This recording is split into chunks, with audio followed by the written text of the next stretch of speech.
Hello friends, YouTube channel साहित्य अध्ययन पर आपका स्वागत है। और आज हम अपनी ग्रेजुएशन यानी बीए बीकॉम बीएससी के लास्ट ईयर यानी फाइनल ईयर के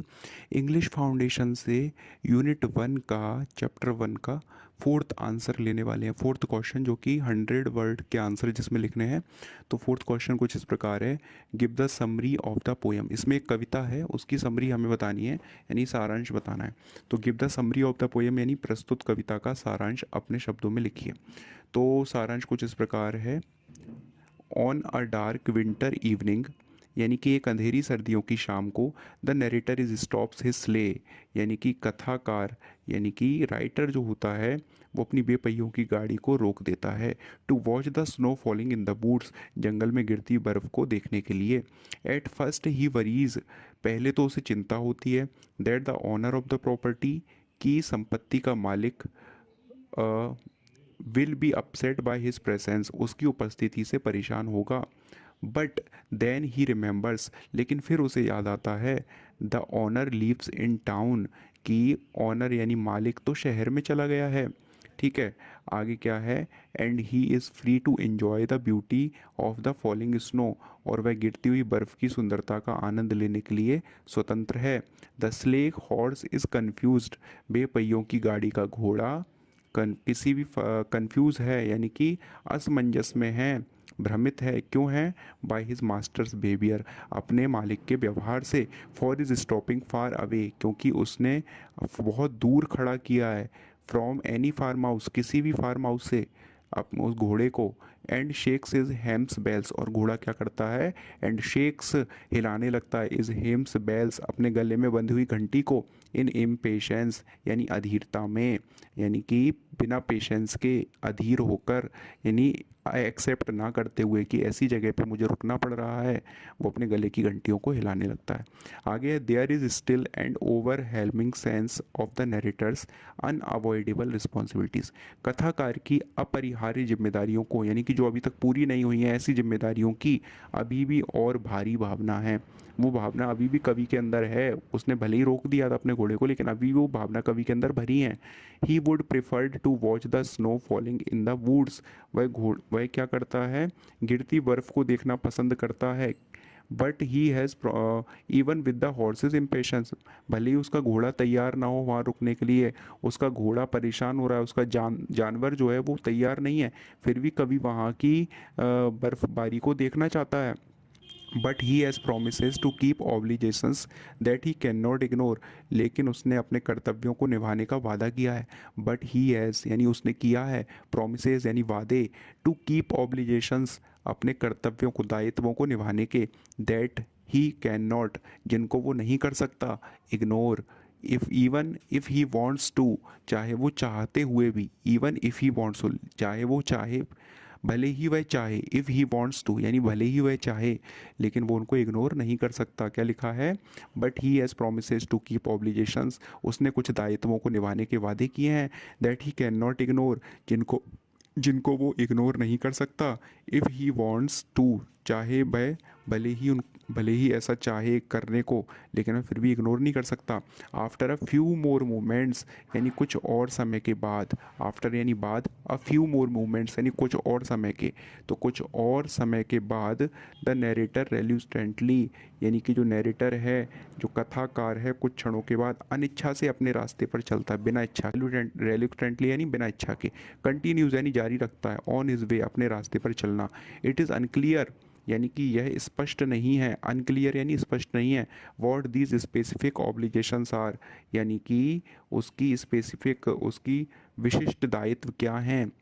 ठीक है, but Frost does suggest that the narrator लेकिन कवि नरेटर को सजेस्ट करता है, जो कवि है फ्रॉस्ट उसका सुझाव है, उसका सजेशन है कि कथाकार को, कथाकार भी वही है लेकिन वो अपने आप को सुझाव देता है कि that the narrator is particularly attract to the woods because there is not a farm house near कि उसका सुझाव है कि विशेष रूप से जंगल की ओर आकर्षित होना क्योंकि पास में कोई भी फार्म हाउस नहीं है। और आगे क्या कह रहा है, he is able to enjoy complete isolation वो इस पूरे अलगाव का आनंद लेने में सक्षम है, वहाँ पर उस समय कोई नहीं है, वो अच्छे से आनंद ले सकता है।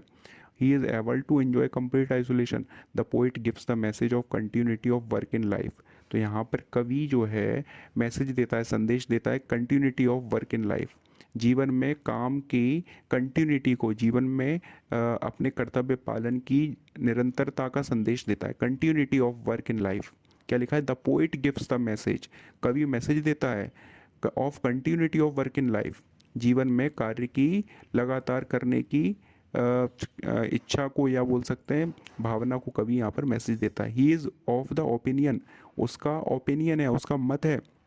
That life is a journey, यानी कि जीवन एक यात्रा है। He is of the opinion, उसका मत है दैट लाइफ, की ज़िंदगी इज़ अ जर्नी, एक यात्रा है। वेयर अ पर्सन, जहाँ पर एक व्यक्ति has to perform many duties, एक पर्सन मैनी ड्यूटीज़ यानी बहुत सारे कर्तव्यों को परफॉर्म करता है, पालन करता है, एंड हैज़ टू फुलफिल, और उसे पूरा करने पड़ते हैं, मैनी ऑब्लिगेशंस यानी बहुत सारे दायित्वों को, बहुत सारी जिम्मेदारियों को, बिफोर वंस डेथ, उसकी मृत्यु से पहले। He urge not be allured by earthly pleasures, यानी वह कहता है, आग्रह करता है, ही अर्ज से यानी आग्रह करता है, नॉट बी अलर्ड यानी कि मत हो आकर्षित,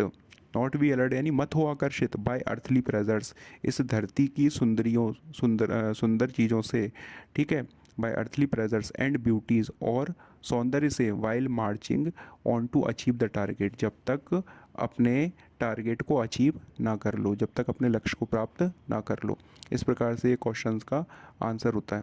एक बार और देखें, on a dark winter evening the narrator is stops, एक अंधेरी रात को, अंधेरी शाम को कवि रोक देता है, नरेटर यानी वक्ता, कहानी का कथाकार रोक देता है, इसलिए अपनी बेपहियों की गाड़ी को, to watch the snow falling in the woods, जंगल में हो रही बर्फबारी को देखने के लिए। एट फर्स्ट ही वरीज, सबसे पहले वह चिंता करता है, the owner of the property यानी संपत्ति का मालिक, will be upset by the presence, उसकी उपस्थिति से नाराज़ होगा, बट देन ही रिमेंबर्स, लेकिन बाद में वह याद करता है, that the owner lives in town, की जो उसका ओनर है, मालिक है, वो तो इस शहर में गया है रहने, and he is free to enjoy, और वो आनंद लेने के लिए स्वतंत्र है, किसका आनंद, the beauty of the following snow, यानी कि बर्फबारी का आनंद लेने के लिए स्वतंत्र है। द स्ले हॉर्स, यानी कि बेपहियों की गाड़ी का घोड़ा, इज़ कन्फ्यूज्ड, यानी कि कन्फ्यूज हो गया है, बाय हिज मास्टर्स बिहेवियर, अपने मालिक के व्यवहार से, फॉर स्टॉपिंग फार अवे, कि बहुत दूर रुकना पड़ा, far from any farm house, किसी भी फार्म हाउस से, and shakes his hems bells, और वो अपने गले की घंटियों को